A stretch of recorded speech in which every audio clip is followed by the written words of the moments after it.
آج ہم بات کرنے جا رہے ہیں ازواجی زندگی کے ساتھ ساتھ ایسے رولز اینڈ ریگولیشنز کیوں ہیں سسرالوں میں اور کیوں ہمارے ہاں کیوں اتنے ہارڈ اینڈ فاسٹ رولز بن جاتے ہیں بہو کے لیے لیکن بیٹی کے لیے نہیں ہوتے. اسی طرح داماد کے لیے ایسے ہارڈ اینڈ فاسٹ رولز کے ہوتے ہیں جو بیٹے کے لیے نہیں ہوتے. یہ سب آج ہم بات کریں گے. ہمارے ساتھ یہاں پہ موجود ہیں مفتی نوید عباس صاحب جو کہ ایک اسلامک اسکالر ہیں. السلام علیکم. جی, اور ان کے ساتھ یہاں پہ موجود ہیں سعد اقبال سمار جو کہ ایک سپیکر ہیں. السلام علیکم. وعلیکم السلام. اچھا جی, دونوں سے یہ سوال ہے میرا, لیکن یہ مجھے پہلے بتائیے کہ کیا آپ کے گھروں میں ایسے رولز اینڈ ریگولیشنز تو نہیں ہیں؟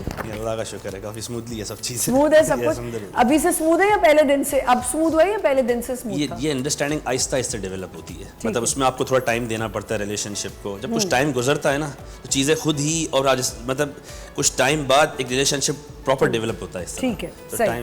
اچھا مفتی صاحب, میاں بیوی کے اگر رشتے کی ہم بات کرتے ہیں, آپ کے نزدیک سب سے پہلی چیز کیا ہے اس بنیاد کو, اس بانڈ کو اسٹرانگ کرنے کی؟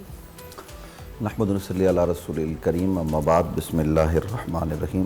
دیکھیے گزارش یہ ہے کہ نبی کریم صلی اللہ علیہ وآلہ وسلم کامل دین لے کر آئے, اور اللہ رب العالمین نے ہمارے لیے اسلام کو بطور دین پسند کیا. ان الدین عند اللہ الاسلام. تو اسلام ہمیں زندگی کے تمام ضابطے سکھاتا ہے.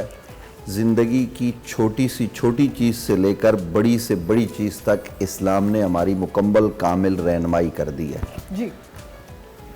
تو چونکہ اسلام میں ہر چیز کے حقوق ہیں, جیسے مرد کے حقوق ہیں ویسے عورت کے حقوق ہیں, جیسے شوہر کے حقوق ہیں ویسے بیوی کے حقوق ہیں.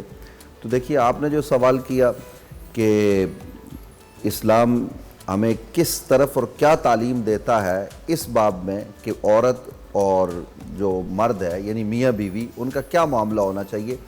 تو دیکھیے ایک ایسی عورت جس کو ہم جانتے ہی نہیں, دو جملے ہوتے ہیں جی, وہ جب نکاح میں کہے جاتے ہیں تو وہ اپنا سب کچھ چھوڑ چھاڑ کے اپنے ماں باپ کو, جہاں وہ پیدا ہوئی, وہ بھائی جن کے ساتھ وہ رہی, ان کو چھوڑ کے وہ شوہر کے پاس آ جاتی ہے, کیونکہ اسلام نے یہ خوبصورت رشتہ حلال کا اس کا قائم کر دیا. اب اس کو اس سے محبت بھی ہو جاتی ہے. تو جب وہ اتنا کچھ چھوڑ کے آتی ہے تو یہاں جن کے ہاں وہ آتی ہے تو اسے اس ماحول میں ایڈجسٹ ہونے میں وقت لگتا ہے. تو اس وقت اس کی پراپر دیکھ بھال کی جائے. جس کے پاس وہ آئی ہے یہ نہ ہو کہ اس پر فوراً کاندھوں پر ذمہ داریاں ڈال دی جائیں. اسلام آہستہ آہستہ ذمہ داریوں کی بھی بات کرتا ہے, ذمہ داریوں کا بھی تعین کرتا ہے. تو اس لحاظ سے قرآن مجید فرقان حمید نے جو کہا انسان کو ایک کنبہ بنایا, وعاشروہن بالمعروف, اور اسی طریقے سے نبی کریم صلی اللہ علیہ وسلم کے فرامین. آپ ذرا دیکھیے کہ نبی علیہ السلام کا انداز کیا ہے. ہمارے لیے اسوہ حضور کی زندگی ہے. لقد کان لکم فی رسول اللہ اسوۃ حسنہ. نبی علیہ السلام کی زندگی بہترین نمونہ ہے. تو نبی علیہ السلام کا عقد مبارک ہوتا ہے جناب ام المومنین سیدہ طیبہ طاہرہ حضرت خدیجۃ الکبریٰ رضی اللہ تعالی عنہ آپ سے. تو نبی علیہ السلام کی عمر مبارک 25 برس ہے. جناب حضرت سیدہ خدیجہ عمر میں نبی علیہ السلام سے کچھ زیادہ ہیں, یعنی وہ پیدا پہلے ہوئی, ان کی عمر سالوں کے اعتبار سے, دنیاوی اعتبار سے وہ آگے ہے. لیکن نبی علیہ السلام ان کے ساتھ کیسے چل رہے ہیں, کس طریقے سے گزارا کر رہے ہیں, کس طریقے سے دیکھ بھال کر رہے ہیں. رشتے کا پیغام آتا ہے تو نبی علیہ السلام اپنے چچا سے مشورہ کرتے ہیں. یہ ساری چیزیں ہمیں ذرا پیش نظر رکھنی ہے کہ پھر حضرت خدیجہ نبی علیہ السلام کے ساتھ کیا برتاؤ کر رہی ہیں. تو ذرا آپ دیکھیے کہ نبی علیہ السلام کی یہ زندگی ام المومنین حضرت سیدہ خدیجہ کے ساتھ یہ 25 سال سے زائد کا عرصہ ہے.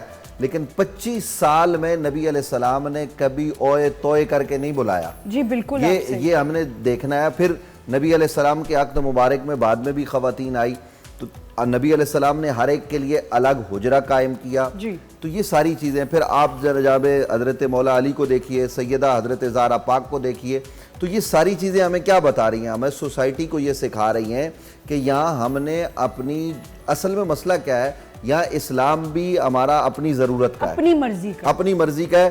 وہ جی اسلام نے یہ کہہ دیا, اسلام نے تو آپ کو بھی تعلیمات دی ہیں, عورت کو بھی دی ہیں, بچی کو بھی دی ہیں, بھائی کو بھی دی ہیں. تو وہ ساری آپ نے پیش نظر رکھنی ہے. مفتی صاحب آپ بالکل ٹھیک کہہ رہے ہیں کہ اپنے طریقے سے, اپنی جہاں آپ اکوموڈیٹ ہو رہے ہیں وہاں آپ اسلام اپنی مرضی سے چلاتے ہیں.